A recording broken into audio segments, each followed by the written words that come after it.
All India Majlis-e-Ittehadul मुस्लिमीन के प्रमुख असदुद्दीन ओवैसी की चुनावी सभा मंगलवार दोपहर रेल मार्ग के शीतला मैदान में आयोजित हुई। आपको बता दें कि ओवैसी की सभा बीते 9 अप्रैल को होने वाली थी, परंतु खराब मौसम होने के कारण सभा को रद्द कर दिया गया था, जिसके तहत आज इस सभा का आयोजन किया गया, जिसमें ओवैसी के हजारों की संख्या में समर्थक मौजूद रहे।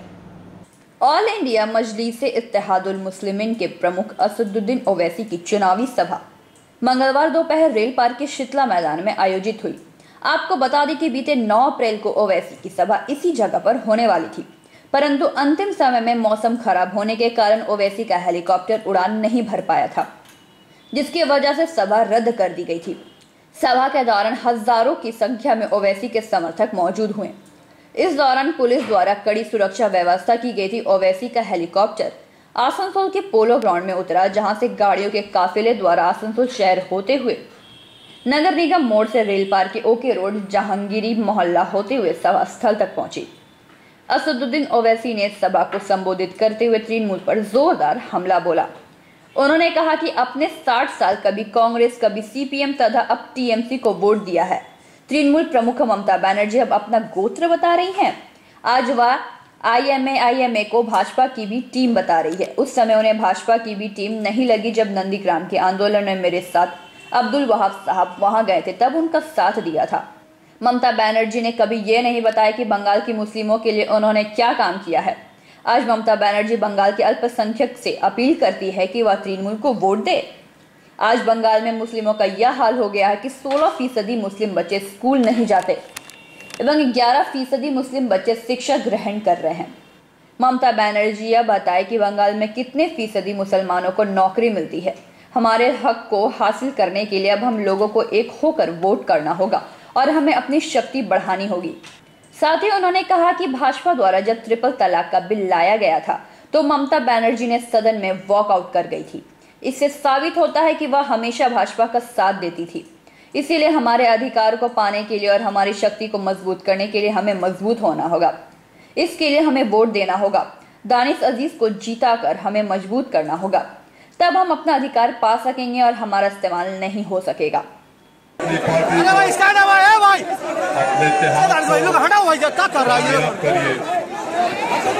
मेरे अजीज दोस्तों और बुजुर्गों, मजलिस-ए-इत्तेहादुल मुस्लिमीन मगरबी बंगाल के इस असम इलेक्शन में पहली मरतबा इंतखाबात में हिस्सा ले रही है। मैं आसनसोल की आवाम को ये वादा कर रहा हूँ और तयखुन दे रहा हूँ कि इंशाअल्लाह ताला। आप बताइए, आपको क्या इसी पार्टी का साथ देंगे जो दिल्ली में लोकसभा में बैठकर नरेंद्र मोदी के साथ पूरा कुश्ती करती है? मेरे अजीज दोस्तों और बुजुर्गों, मेरी सरदार माँ और बहनों, मुत्तहिदा तौर पर अपने वोट का इस्तेमाल करिए। बंगाल में अगर सबसे ज्यादा किसी का इस्तेसाल हुआ है, एक्सप्लॉयटेशन हुआ है, तो उस कम्युनिटी का नाम मुस्लिम माइनॉरिटी है। इस एक्सप्लॉयटेशन को खत्म करिए, इस्तेसाल को खत्म करिए। ये उसी वक्त खत्म होगा जब आप एक सियासी ताकत बनेंगे। आपसे मैं बता रहा हूँ कि आप देखना शुरू करो। डरने और घबराने की जरूरत नहीं है। आपके ख्वाबों को आपको अगर पूरा करना है तो बंगाल में हमको अपने लीडरशिप को पैदा करना पड़ेगा। डरने और घबराने की जरूरत नहीं है। मेरी आपसे ही अपील है कि आप 26 तारीख के दिन एक होकर इंशाअल्लाह ताला पतन के निशान पर वोट देंगे। क्या आप तमाम मिलकर मजलिस-ए-इत्तेहादुल मुस्लिमीन को कामयाब करेंगे? 26 तारीख के दिन इंशाअल्लाह पतन के निशान पर बटन दबाएंगे। तमाम से गुजारिश है कि मुत्तहिद रहिए। रमजान का महीना शुरू होने वाला है। मैं आपको इसकी मुबारकबाद देता हूँ। अल्लाह से दुआ भी करता हूँ कि अल्लाह वोट नहीं दिया तो बाबू कामयाब हो गया।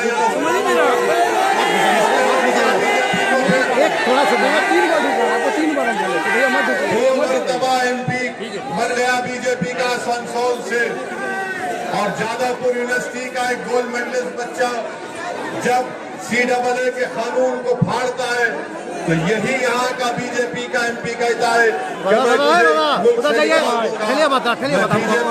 को बता रहा हूँ कि आप हमको डरा नहीं सकते। मैंने पार्लियामेंट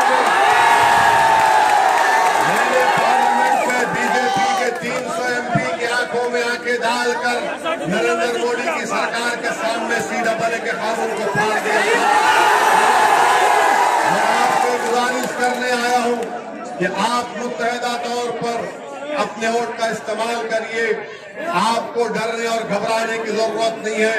मैं पहली मर्तबा आसनसोल को आया हूं। इंशाअल्लाह ताला अल्लाह ने मेरी जिंदगी बाकी रखी तो बार बार आपके दरमियान में आऊंगा। आपसे अपील कर रहा हूं कि डरने और घबराने की जरूरत नहीं है। टीएमसी के गुंडों ने दानिश को मारा, मगर याद रखो एक दिन तुम्हारे जुल्म का खात्मा होगा, तुम्हारा ये जुल्म खत्म होगा, तुम्हारी ये गुंडागर्दी खत्म होगी। और अगर तुम ये समझ रहे हो कि मजलिस इत्तेहादुल मुस्लिमीन के जिम्मेदारों पर हमला करने से हमारे हौसले पस्त हो जाएंगे, नहीं, हमारे हौसले और बुलंद होंगे। हम तुमसे पंच आजमाई करेंगे, जमहूरियत में हम तुमसे मुकाबला करेंगे। मेरी आपसे गुजारिश है कि 26 तारीख को एक तारीख को रकम करिए। आप खुद सोचिए कि कब तक आप इन लोगों के साथ इनका साथ देते रहेंगे। ममता बनर्जी कहती है कि खेलो होवे, मगर आप जानते कि आपको और हमारे को इनके पैरों का फुटबॉल बना दिया गया। हमको नौकरी नहीं मिलती है, हमको स्कूल नहीं मिलता है, हमारे बच्चों का कोई मुस्तकबिल नहीं है। इसीलिए मेरी आप तमाम से गुजारिश है कि मुत्तहिदा तौर पर अपने वोट का इस्तेमाल करिए। यकीनन इंशाअल्लाह ताला बीजेपी को हराना है, नरेंद्र मोदी को हराना है। अगर आसनसोल से कोई नरेंद्र मोदी को हरा सकता है तो उसका नाम दानिश है।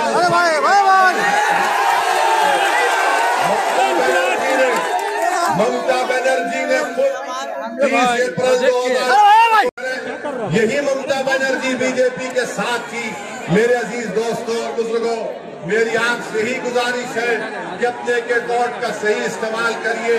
मैं आसनसोल को अपनी मकबूलियत के लिए नहीं आया हूँ, मैं आसनसोल को इसलिए आया हूँ ताकि आपके सफों से, आपके दरमियान में से आपकी लीडरशिप को बनाओ।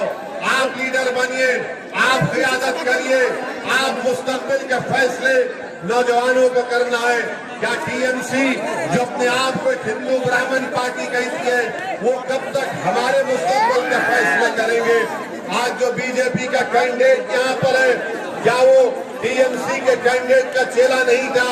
और यही लोग आज कल तक टीएमसी में थे, बीजेपी में चले जाते हैं। 2 साल पहले रामनवमी के नाम पर जब यहाँ पर एक बहुत बड़ा फसाद हुआ था, मैं यहाँ पर अपनी जानिब से मौलाना इमदादुर रशीदी साहब जो नूरानी मस्जिद के इमाम थे, उन्होंने अपने बेटे को खो दिया। मैं सलाम करता हूँ उनको कि उन्होंने सबर का एक मुजाहरा किया और लोगों से अमन की अपील की। मेरे अजीज दोस्तों, अजीजों, बुजुर्गों, आप अंदाजा लगाइए कि हम हमेशा सबर का दामन थामते हैं, मगर हमसे इंसाफ नहीं होता। मेरी आपसे गुजारिश है कि इस इलेक्शन में आप मुत्तहिदा तौर पर बटन के निशान पर बटन दबाइए, अपनी पार्टी को कामयाब करिए। एक नौजवान को हमने यहाँ से अपना उम्मीदवार बनाकर पेश किया है। मेरी आपसे अपील है, हमारी माँ और बहनों से अपील है। तो मेरे साथ अब्दुल वहाब साहब आए थे। उस वक्त ममता बनर्जी को ये याद नहीं आया कि मजलिस इत्तेहादुल मुस्लिमीन का ये रुकने पार्लिमान बीजेपी का बी टीम है।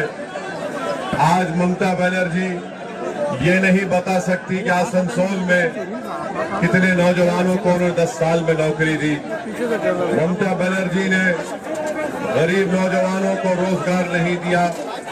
ममता बनर्जी के दौर में आज आप देखते हैं कि इलेक्शन लड़ रही है ममता बनर्जी, मगर अपने इलेक्शन मैनिफेस्टो में ममता बनर्जी ने कहीं पर भी लफ्ज मुसलमान का जिक्र नहीं किया। ममता बनर्जी ने अपना रिपोर्ट काट दिया, मगर कहीं पर यह नहीं बताया कि बंगाल के मुस्लिम अक़लियतों के ताल्लुक से उन्होंने क्या काम किया। आज ममता बनर्जी बंगाल के माइनॉरिटीज से अपील करती है कि वो मुत्तहिदा अपने वोट का इस्तेमाल करे। मैं आपको बताना चाह रहा हूँ कि मगरबी बंगाल में आज मुस्लिम अक़लियत का ये हाल हो चुका है कि 16% मुस्लिम बच्चे 9 और 14 साल के दरमियान के वो स्कूल को नहीं जाते।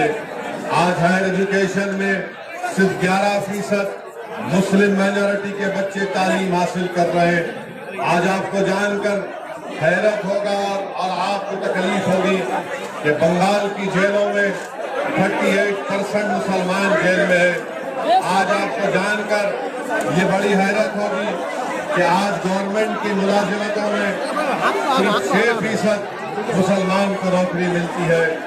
मेरे अजीज दोस्तों और बुजुर्गों, आज बेरोजगारी और आसनसोल से संतोष मंडल की रिपोर्ट, PV न्यूज।